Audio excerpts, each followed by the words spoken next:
In this part of the course, we're going to be looking at some very interesting things, number one of which is who uses English throughout the world, who is actually using it. We'll be looking at things like how pure it is. When we think about it as a language, is it a stable, consistent one, or does it change? Does it evolve?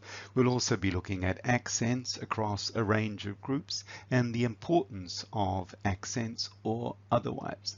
We'll also look at how in a particular language group there are interesting differences in meaning that we may want to be more aware of.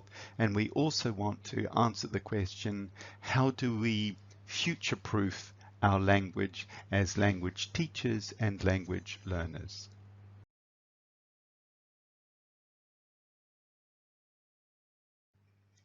As we go through this presentation, we will discover a little bit more about the origin of English language.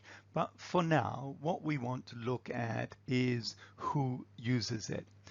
And this is very, very important because it's the people who use English who make it.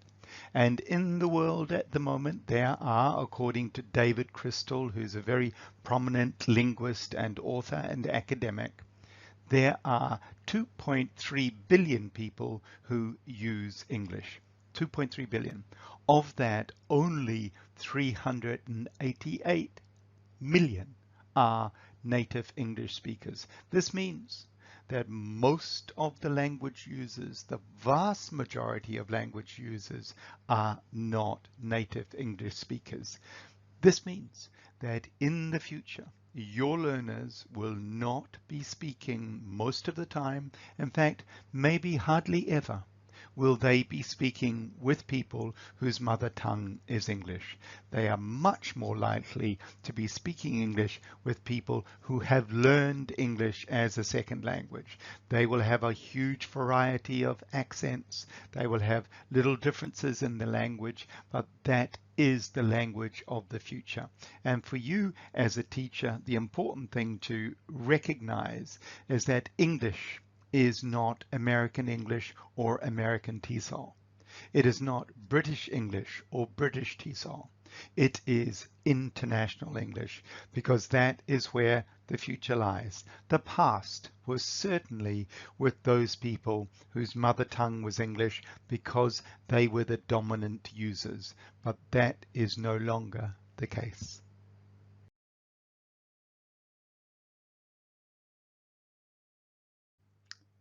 One of our biggest misconceptions about English is that we think somehow or other it is pure. It is unique and it belonged some time ago to an island called England, and then that language went to another country and so on to other countries.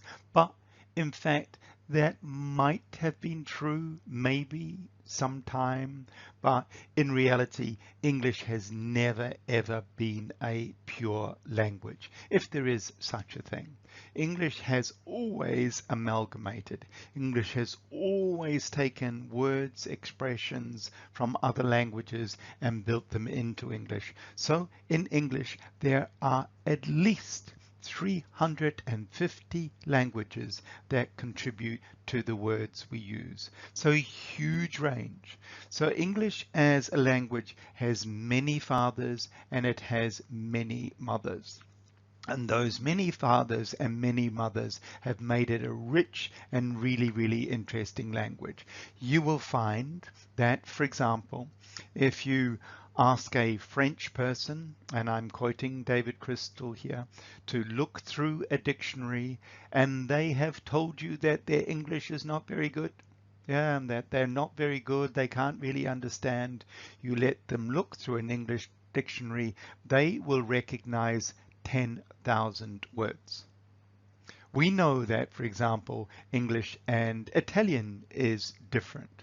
But I've had occasions with Italian friends when I have discovered that of the slightly more complex words in English, they know many more than I do. So When we think about English, we need to remember that it is a language with many fathers and many mothers, and one of those fathers and mothers is Chinese.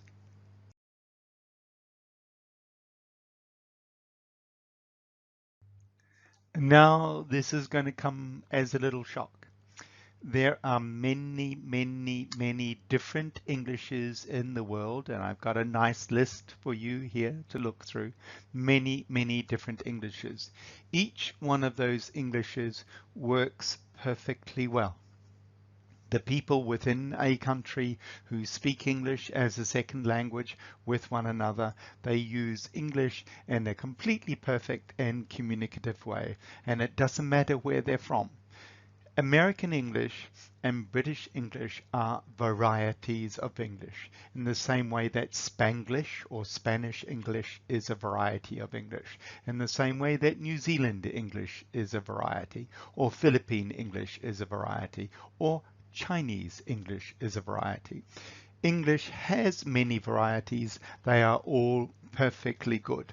The really important thing for us to understand is that when we're thinking of the future of English, we need to recognize that there are many countries, at least 100, in which there is a perfectly sound and functioning variety of English, and that is the English that our students will work with and interact with in the future.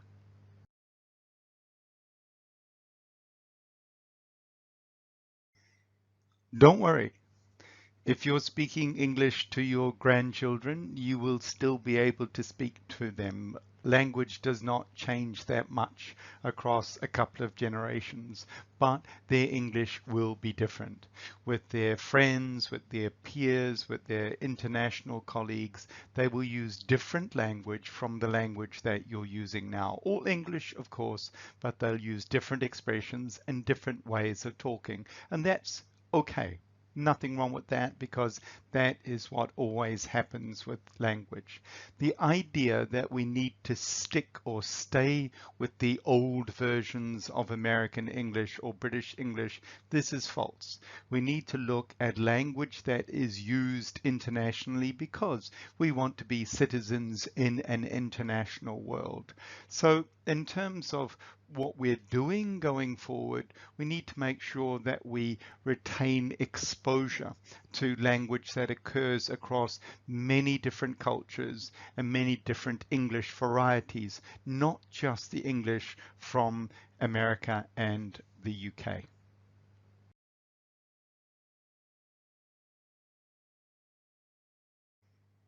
There will be, of course, changes, and that might be a source of fear for you. You might be thinking about international English, you might be thinking about different accents, you might be thinking about new vocabulary arriving in language every day, and you might think, how can I keep up? No need to worry, really. World Standard Printed English is pretty much the same throughout the whole world, and it's not likely to change very much. So you are at the moment able to read a particular book. In 20 years or 30 years time, that kind of book you will also be able to read.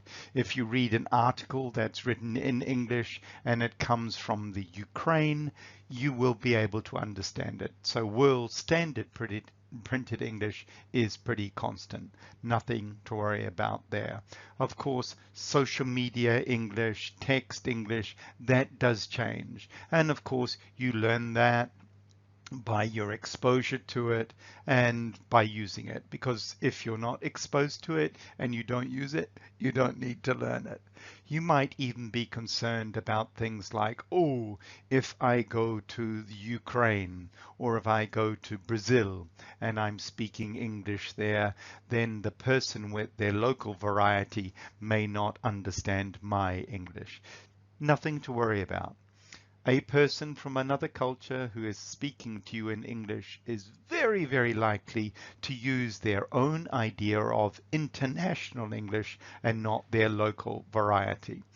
which is what people tend to do. They leave the local variety for their friends, their family, their acquaintances, people in their own culture, and they will use an international English when they're talking to you.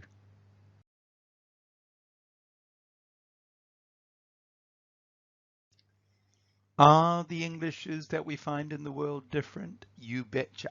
They are.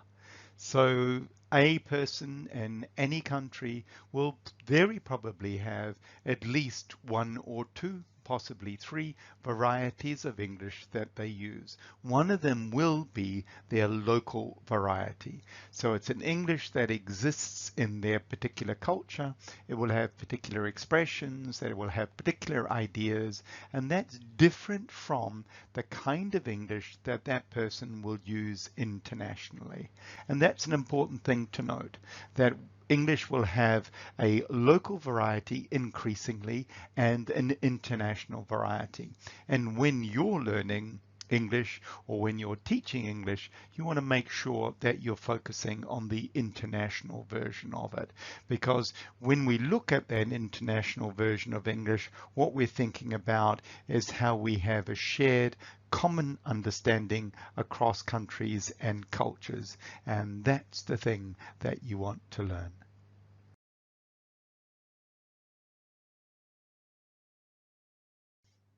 What normal people do in normal conversation is they try to make meaning. Grice tells us this, and we've included a link for you to look through later for Grice's maxims. But in normal conversation with people, they try hard to make meaning of what each person says. And this is normal human behavior. So if you have someone who's got a bit of an accent that's a bit difficult to understand, the other person just tries harder. They don't go, that's not correct. They don't do that. Only teachers and examiners do that. In the real world, people will use the context to create the meaning to help the conversation go. So normally, a bit of an accent is really, really not a problem. A strong accent can be a problem because it's so much harder to decode. So if someone's got a really strong accent and you're trying hard to figure the meaning and they keep talking, then you get lost. Yeah, your process time is not fast enough. But normally speaking, accents are completely okay. There's no one in the world who doesn't have an accent. Everyone has an accent, and all those accents are fine. Generally speaking, what happens is you normalize your accent. So, for example, if I went to Ireland, which is where I was born, and I go to where my family live in Ireland, after a short period of time, my accent changes so it's a bit more Irish. If I go to New Zealand, which is where I spent a lot of my life, after a short period of time, my accent becomes more like a New Zealander. And similarly, if I'm in another country, I modify my accent so it is easier for people to understand. And we all do that. So are accents a problem? No, not unless they're really strong. So when you're thinking about your students and their learning, the most important thing is not that you drill them in perfect pronunciation, but really that you expose them to a lot of accent types throughout the world so that when they meet people, when they're talking about things with people in their future, they can understand them without too much difficulty.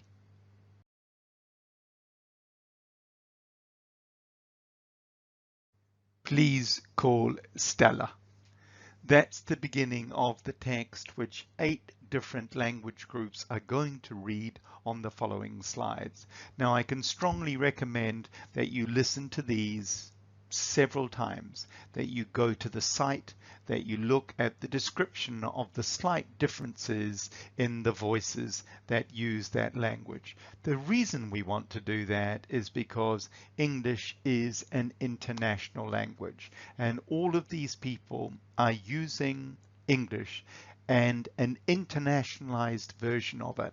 Our job as teachers is to make sure that our learners have exposure to that. So in the future, when they're out there in the world and they're meeting people from other cultures, they can understand them. I'm sure that if they meet people with standard US or standard RP, they will be fine because there's a lot of exposure to that. But remember that of the 2.3 billion people who are using English, only 388 million of them are native English speakers, and a smaller percentage again of those speak either standard American or RP.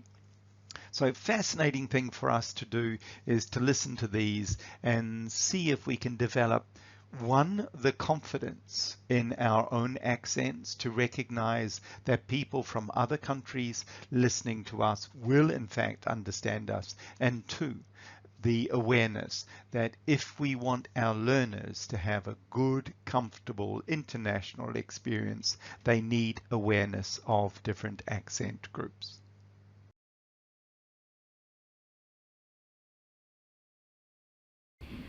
Please call Stella. Ask her to bring these things with her from the store. 6 spoons of fresh snow peas, 5 thick slabs of blue cheese, and maybe a snack for her brother Bob.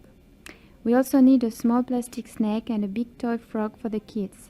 She can scoop these things into 3 red bags, and we will go meet her Wednesday at the train station.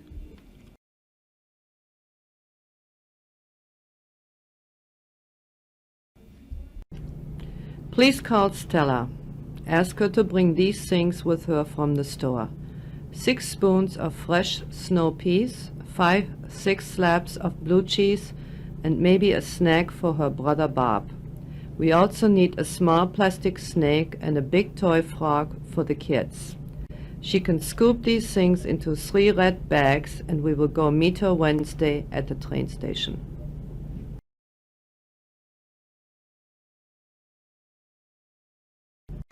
Please call Stella.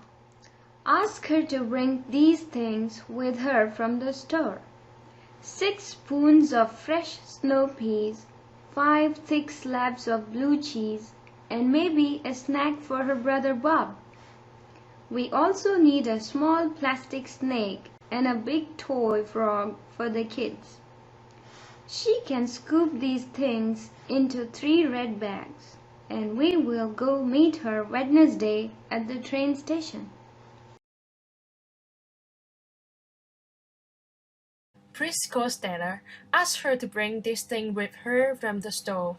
6 spoons of fresh snow peas, 5 thick snaps of blue cheese, and maybe a snack for her brother Bob. We also need a small plastic snake and a big toy frog for the kids. She can scoop this thing into 3 red bags, and we'll go meet her Wednesday at the train station.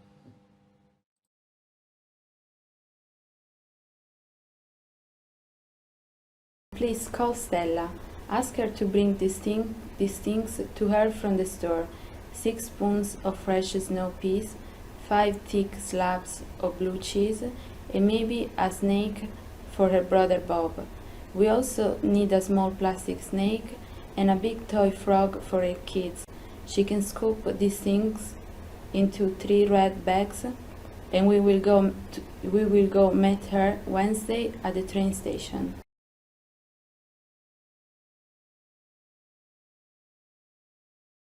Please call Stella. Ask her to bring these things with her from the store. 6 spoons of fresh snow peas, 5 thick slabs of blue cheese, and maybe a snack for her brother Bob. We also need a small plastic snake and a big toy frog for the kids. She can scoop these things into 3 red bags, and we will go meet her Wednesday at the train station.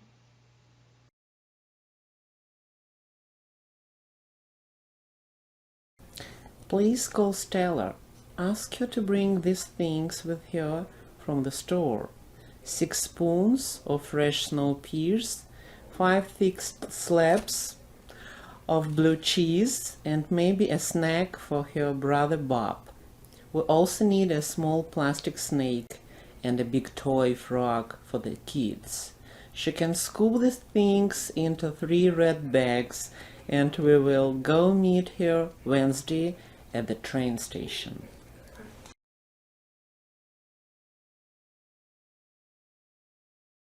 Please call Stella. Ask her to bring these things with her from the store. 6 spoons of fresh snow beans, 5 thin slabs of blue cheese, and maybe a snack for her brother Bob. We also need a small plastic snake and big toy frog for the kids.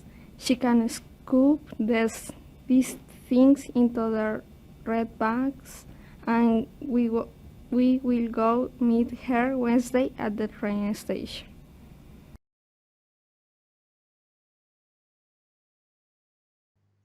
I am sure that one of the things that you've got from listening to those audios is the really interesting variety that there is in the world of accents which people have. And each one of those accents is intelligible. You can understand what they're saying. Sometimes you have to work a little bit, but that's okay. You understand what they're saying.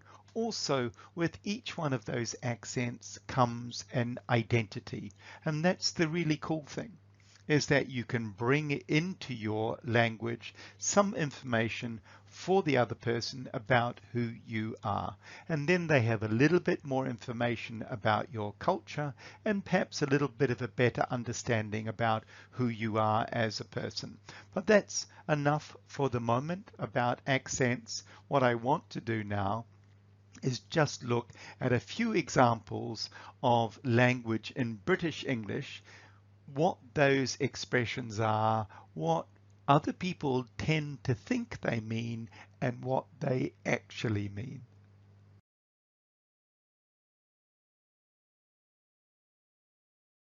Before we look at this, we need to remind ourselves that context creates meaning. And when we hear this language, if it is in a UK cultural context and it is of a particular group in the UK, then it is likely to have what is quite surprising for us as a meaning. Now, of course, if you're talking with a friend from the UK, if you have a close relationship, you've got a good understanding, it may mean what you actually think it means. So I hear what you say may in fact mean I accept what you're saying and I understand what you're saying. It can mean that.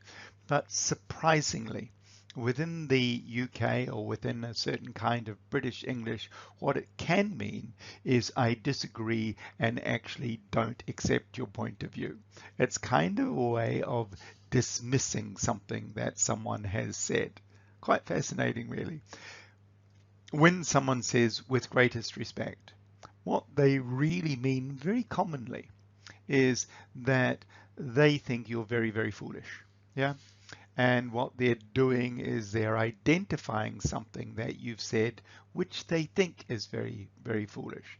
And as part of kind of making that a little bit softer, they're pointing out that you've made a big mistake, but they're suggesting that they're giving a little bit of respect to you while they're doing it, when in reality they're saying, I think you're an idiot.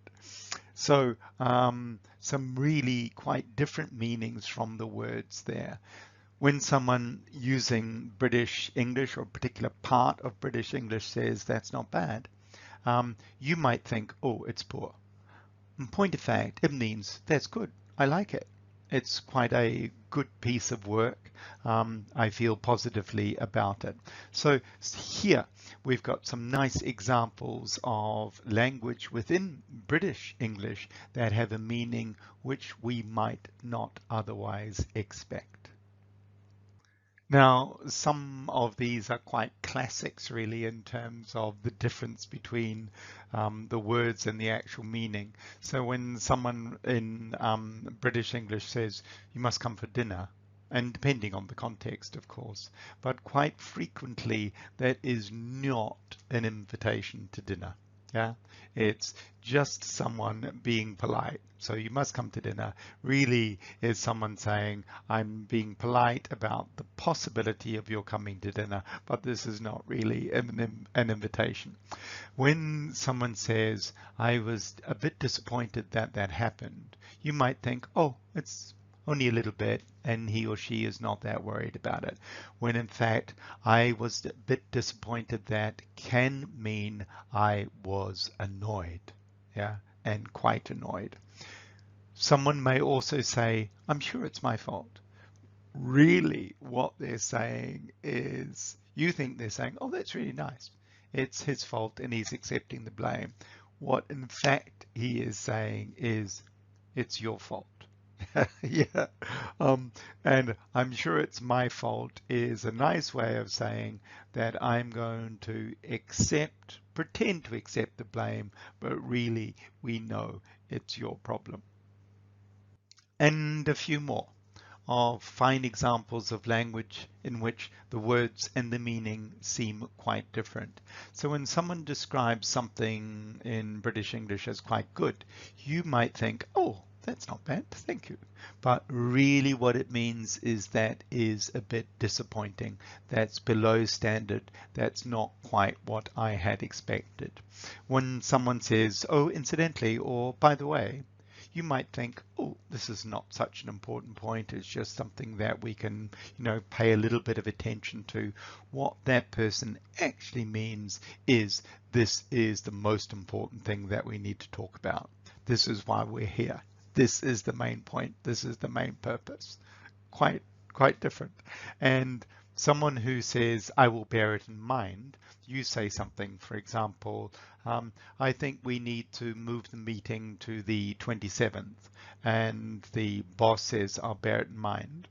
What he's really saying is, I've already forgotten that as a suggestion. I'm not really going to think about it at all after that.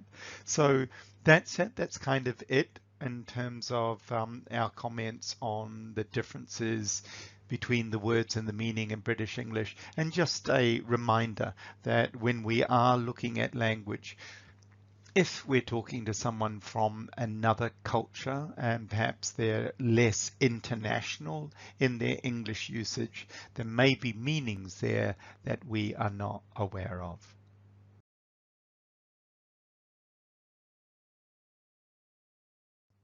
So we're giving final comment, if you like, in this input on international Englishes to David Crystal, a world-leading academic and linguist. And the comment that he is making is about how we stay current, if you like, how we stay aware of English as an evolving language. He makes the point that English is something that really is owned by the next generation. Young people tend to be more generative. They tend to make new language. They tend to make the changes in the language. And we can get a lot of access to that through things like using the internet, lots of good audios, movies, etc., etc., etc. So if we want to stay current as teachers, if we want to give our learners a window into the future, and if we don't want to trap them into the books that we have in our classes now, then the internet is your friend. And that's it for today. I hope you have enjoyed this, and I will see you next time.